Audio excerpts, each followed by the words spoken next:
ડાકોરના ગોટાનું નામ સાંભળતા જ બધાના મોઢામાં પાણી આવી જાય છે. આ ગોટા બનાવતા કેવી રીતે હશે જેથી આટલા ટેસ્ટી બને છે? તો ચલો આજે બધી જ ટિપ્સ, સ્પેશિયલ ટ્રિક્સ અને પૂરી રીતથી ડાકોરના ગોટા ઘરે જ બનાવીએ. વિડીયો તો તમને ગમશે જ, તો લાઈક આપી રૂપલ્સ ટેસ્ટી ટ્રીટ્સને સબસ્ક્રાઇબ જરૂર કરજો. Happy cooking, enjoy eating. સૌથી પહેલા આપણે વજનમાં 225 ગ્રામ એટલે કે મેજરિંગ 1 કપ જેટલી ચણાની દાળ લીધી છે. હવે આ દાળને આપણે કોઈ પણ કોટનના કપડાથી લૂછી લેવાની, કેમ કે પાવડર વગેરે હોય તો તે નીકળી જશે. તમને કોઈ આવી કાણાવાળી દાળ દેખાય તો તે પણ તમારે કાઢી લેવાની. દાળને આપણે એક પેનમાં લઈએ, એકદમ સ્લો ગેસની ફ્લેમ પર શેકી લઈએ. દાળને આપણે ફ્રેન્ડ્સ થોડી સુગંધ આવે અને થોડો કલર ચેન્જ થાય તેટલી શેકીશું. ચણાની દાળ શેકાશે ને એટલે એકદમ મસ્ત સુગંધ આવશે. ફ્રેન્ડ્સ, અત્યારે આપણે જે પ્રોસીજર કરીએ છીએ ને તે બધી દાળનું પ્રીમિક્સ બનાવવા માટે કરી રહ્યા છીએ. આ રીતે તમે પ્રીમિક્સ બનાવીને રાખશો ને તો તમે 1 વર્ષ સુધી ફ્રીજમાં ગોટાનો લોટ સ્ટોર કરી શકશો અને જ્યારે બનાવો હોય ત્યારે 10 જ મિનિટમાં ડાકોરના ગોટા બનાવીને એન્જોય કરી શકશો. દાળને આપણે નહીં શેકીએ ને તો દાળમાં મોઇશ્ચરનું પ્રમાણ હોય અને તે લાંબો સમય ના ટકે. તે મોઇશ્ચર કાઢવા માટે આપણે દાળને પહેલા શેકી લેવાની. હવે દાળમાં સરસ સુગંધ પણ આવે છે અને અડો તો એકદમ સરસ ગરમ પણ થઈ ગઈ છે. તો આપણે ગેસની ફ્લેમ બંધ કરીએ છીએ. હવે આ દાળને આપણે કોઈ પણ વાસણમાં કાઢીએ જેથી જલ્દીથી ઠંડી થઈ જાય. હવે ડાકોરના ગોટામાં એક સ્પેશિયલ સ્વાદ હોય છે, તેની માટે આપણે એક સ્પેશિયલ મસાલો બનાવીએ. 2 TBSP જેટલા ધાણા લઈએ છીએ. અત્યારે હું બધું મેઝરિંગ સ્પૂનથી લઉં છું જેથી તમને પણ ખ્યાલ આવે. 1 TBSP વરિયાળી લઈએ છીએ. ફ્રેન્ડ્સ, હજુ આપણે ગેસની ફ્લેમ ચાલુ નથી કરી. 2 TBSP જેટલા સફેદ તલ લઈએ છીએ. 1 TBSP જીરું લઈએ છીએ.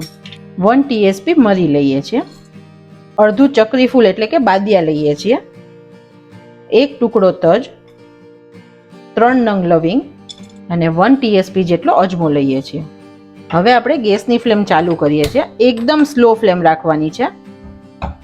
મસાલા થોડા શેકાય, થોડી સ્મેલ આવે ને ગરમ થાય તેટલા જ આપણે કરવાના છે. ફ્રેન્ડ્સ, આપણે જ્યારે ખડા મસાલા વાપરીએ ત્યારે આપણે તેને કાચા એડ કરવાની જગ્યાએ આવી રીતે રોસ્ટ કરીને નાખીએ ને તો તેનું ઓઇલ હોય ને એ છૂટું પડે અને તેની ફ્લેવર બહુ જ સરસ લાગે. ફ્રેન્ડ્સ, ડાકોરના ગોટામાં આ મસાલાનો જ કમાલ છે.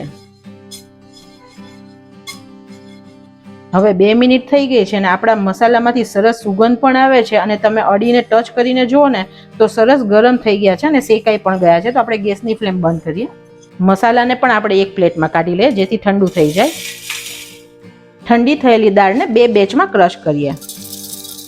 આ દાળને આપણે અધકચરી ક્રશ કરવાની છે, એકદમ ફાઇન પાવડર નથી બનાવી નાખવાનો. હવે દળેલી દાળને આપણે ચાળી લેવાની જેથી કોઈ મોટો ભાગ હોય તો તે નીકળી જાય. હવે આ જે મોટો ભાગ રહેલો છે તેને ફરીથી આપણે મિક્સીની જારમાં લઈ અને દાળની જોડે ક્રશ કરી લઈશું. બીજો બેચ પણ આપણે ક્રશ કરી લઈએ. બીજા લોટને પણ આપણે ચાળી લઈએ. ઠંડા થયેલા મસાલાને પણ ક્રશ કરીએ. મસાલાને આપણે પલ્સ મોડ પર ઓન ઓફ કરતા કરતા ક્રશ કરીશું 1 થી 2 જ વાર, જેથી તે અધકચરો રહે અને એકદમ ફાઇન પાવડર ના બની જાય. અત્યારે આપણે મસાલો એકદમ અધકચરો રાખ્યો છે જેથી આપણે ખાઈએ ને ત્યારે પણ તેના કટકા આપણને ખાવામાં આવશે અને તેનો ટેસ્ટ બહુ જ સરસ લાગશે. તમને લોટનું ટેક્સચર પણ ફ્રેન્ડ્સ બતાવું. અત્યારે જે રવો હોય ને આપણો ઝીણો તેવું છે, એકદમ વધારે મોટું નહીં રાખવાનું, કેમ કે નહીં તો જ્યારે તમે ગોટા પાડશો ને તો તે ખુલ્લા પડી જશે, એટલે કે છૂટા પડી જશે તેલમાં. તો આપણે રવો જેવો હોય ઝીણો તેવું ટેક્સચર રાખ્યું છે. હવે આપણે જે મસાલો બનાવ્યો તે એડ કરીએ. ફ્રેન્ડ્સ, આમાં મસાલાનો ટેસ્ટ છે તેથી આપણે બધો જ નાખી દીધો છે. 1 ચમચી જેટલું લાલ મરચું પાવડર એડ કરીએ છીએ. 1/4 ચમચી જેટલી હળદર એડ કરીએ છીએ. આમાં ફ્રેન્ડ્સ હિંગનો સ્વાદ બહુ જ સરસ લાગે છે તો 1/4 ચમચી જેટલી હિંગ એડ કરીએ છીએ. હિંગ થોડી વધારે એડ કરવાની. 3/4 ચમચી જેટલું મીઠું એડ કરીએ છીએ. 2 ચમચી જેટલી દળેલી ખાંડ એડ કરીએ છીએ. 2 પિંચ જેટલો ગરમ મસાલો એડ કરીએ છીએ. હવે બધું આપણે સરખું મિક્સ કરી દઈએ. ફ્રેન્ડ્સ, આમાં આપણે બધા મસાલા કરી દીધા છે ડ્રાય અને અત્યારે આપણે આ પ્રીમિક્સ એકદમ સરસ સ્ટોર કરવા માટે બનાવી દીધું છે, જેને તમે 1 વર્ષ સુધી ફ્રીજમાં સ્ટોર કરી શકશો. ફ્રેન્ડ્સ, તમારે જો પ્રીમિક્સ વધારે પ્રમાણમાં બનાવીને રાખવું હોય તો બધી વસ્તુ માપમાં ડબલ લેવાની. તમે જુઓ એકદમ મસ્ત પ્રીમિક્સ બનીને રેડી છે. આમાં આપણે અત્યારે બધા મસાલા કરી દીધા છે. 1 ઇંચ આદુનો ટુકડો અને 1 લીલા મરચાની પેસ્ટ બનાવી છે. તીખાશ તમે તમારી રીતે પ્લસ કરી શકો છો. હવે ગોટાને એકદમ મસ્ત ટેસ્ટી બનાવવા માટે 1 ચમચી જેટલી કસૂરી મેથી એડ કરીએ છીએ. જો ફ્રેન્ડ્સ લીલી મેથીની સિઝન હોય તો તમે 2 ચમચી જેટલી લીલી મેથી પણ એડ કરી શકો છો, તો કસૂરી મેથી એડ નહીં કરવાની. હાથેથી મસળી અને આપણે નાખીએ છીએ. આ બધું આપણે પહેલા એકવાર મિક્સ કરી દઈએ. હવે ફ્રેન્ડ્સ, ડાકોરના ગોટાની મેઇન ખાસિયત એ છે કે તેનો લોટ છે ને તેમાં દૂધ વપરાય છે. તેનું બેટર બનાવીએ ત્યારે તે દૂધથી બનાવાય છે, અડધું દૂધ અને અડધું પાણી. તો અત્યારે આપણે અડધા કપ જેટલું રૂમ ટેમ્પરેચર વાળું દૂધ લીધું છે. થોડું થોડું એડ કરી અને બેટર બનાવીએ. ફ્રેન્ડ્સ, આ ગોટા બનાવવાની એકદમ નવી જ રીત છે. આપણે બીજા ભજીયા બનાવીએ તેનાથી ડાકોરના આ ગોટા બહુ જ અલગ ટેસ્ટમાં અને બનાવવાની રીતમાં પણ અલગ છે. અત્યારે આપણે માપનું બધું અડધો કપ દૂધ વાપરી લીધું છે. હવે બીજું જોઈશે તે આપણે પાણી વાપરશું. ફ્રેન્ડ્સ, આ ગોટા વર્ષોથી આ જ રીતે બનાવી અને ટ્રેડિશનલી વેચાય છે અને લોકો સ્પેશિયલ ડાકોર ગોટા ખાવા માટે પણ જાય છે. બીજું મેં અડધો કપ જેટલું પાણી લીધું છે. હું તમને વાપરીને લાસ્ટમાં કહું કે કેટલું પાણી જોશે. ફ્રેન્ડ્સ, ડાકોરનો મહિમા પણ દ્વારકા જેટલો જ છે. ભક્ત માટે ભગવાન દ્વારકાથી ડાકોર આવ્યા છે તો તેનો મહિમા ખૂબ વધારે છે. કેટલા બધા લોકો પૂનમ ભરવા માટે સ્પેશિયલ ડાકોર જાય છે ને ત્યારે આ ગોટા અવશ્ય ખાય છે.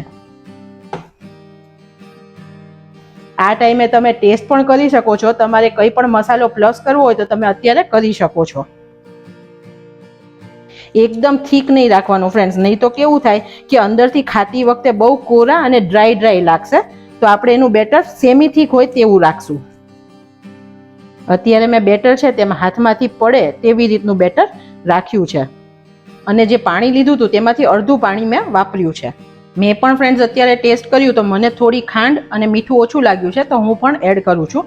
તમને તીખાશ ઓછી લાગે તો તમે તીખાશ પણ પ્લસ કરી શકો છો, કેમ કે બધાના ઘરમાં ટેસ્ટ અલગ અલગ હોય છે.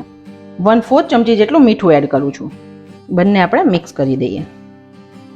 હવે ફ્રેન્ડ્સ, આપણી દાળ પલાળેલી નથી તો આપણે આને 10 મિનિટનો રેસ્ટ આપીએ, જેથી દાળ સરસ પલળે અને થોડી નરમ થઈ જશે. બીજી સાઈડ આપણે તેલ પણ ગરમ થવા મૂકીએ. ગેસની ફ્લેમ અત્યારે સ્લો રાખી છે. હવે લોટે 10 મિનિટ રેસ્ટ કરી લીધો છે.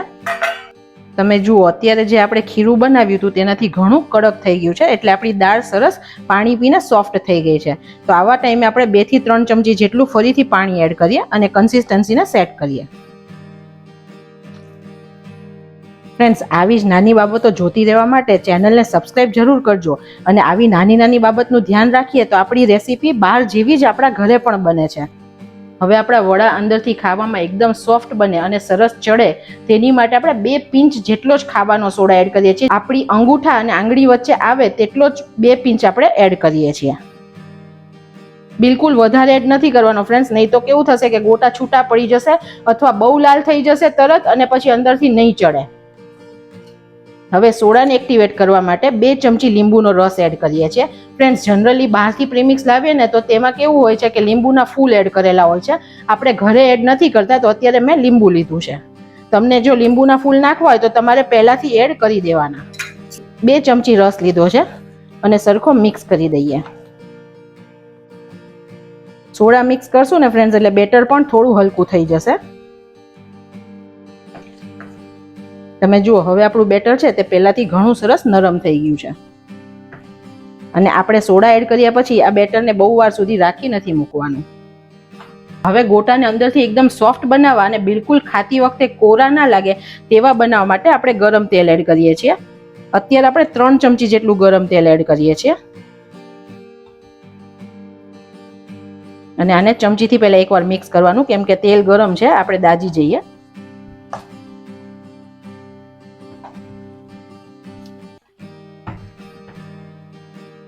હવે આપણે ગોટા બનાવીએ. હવે આપણું તેલ સરસ ગરમ થઈ ગયું છે. આપણે પાણીવાળો થોડો હાથ કરવાનો, જેથી બહુ ચોટે નહીં લોટ, અને આવી રીતે લઈ એકવાર હલાવી અને થોડા નાની સાઈઝના આપણે ગોટા બનાવવાના છે. આવી રીતે ફ્રેન્ડ્સ ગોળ કરશું ને તો શેપ પણ સારો બનશે અને થોડા ઉપરથી મૂકવાના, જેથી આપણે દાજી ના જઈએ. અને અત્યારે એકદમ સ્લો ફ્લેમ કરી દીધી છે, કેમ કે અંદરથી નહીં તો ગોટા ચડશે નહીં, ઉપરથી લાલ થઈ જશે. અને ફ્રેન્ડ્સ આ ગોટા હોય છે ને તે કલરમાં થોડા લાલ જ હોય છે, ડાર્ક કલરના જ હોય છે. પહેલા આપણે એને હલાવવાના નહીં. અત્યારે આપણે મૂકીએ છીએ ત્યારે બધા ગોટા તમે જુઓ અંદર છે, હમણાં થોડા ચડશે ને એટલે એની મેતે જ તે ઉપર આવશે.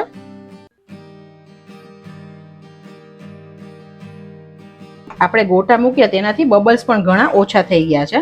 આ ટાઈમે ફ્રેન્ડ્સ તમને એવું લાગે કે ગોટા ખુલ્લા પડી જાય છે તેલમાં નાખ્યા પછી, તો તમે 1 ચમચી ચણાનો લોટ હોય તેને બેટરમાં નાખીને ફરીથી મિક્સ કરી શકો છો, જેથી પ્રોપર બાઇન્ડિંગ આવી જશે. આપણે અંદરથી ગોટા સરસ ચડે તેની માટે એકદમ ધીરા તાપે તળવાના છે. હવે એકદમ બબલ્સ ઓછા થઈ ગયા છે, તમે જોઈ શકો છો, અને ગોટાનો કલર પણ સરસ આવ્યો છે. હવે આપણા ગોટા તળાઈ ગયા છે, આપણે તેને કાઢી લઈએ. ફ્રેન્ડ્સ એકદમ મસ્ત સુગંધ આવે છે અને એકદમ મસ્ત કલરના ગોટા રેડી થયા છે. ફ્રેન્ડ્સ બનાવતી વખતે તમને બહુ ડ્રાય લોટ થઈ ગયો હોય તેવું લાગે તો તમે 2 ચમચી પાણી એડ કરી ફરીથી હલાવીને ગોટા બનાવી શકો છો. બહુ કોરાના નહીં બનાવવાના, નહીં તો બહુ જ કડક બનશે.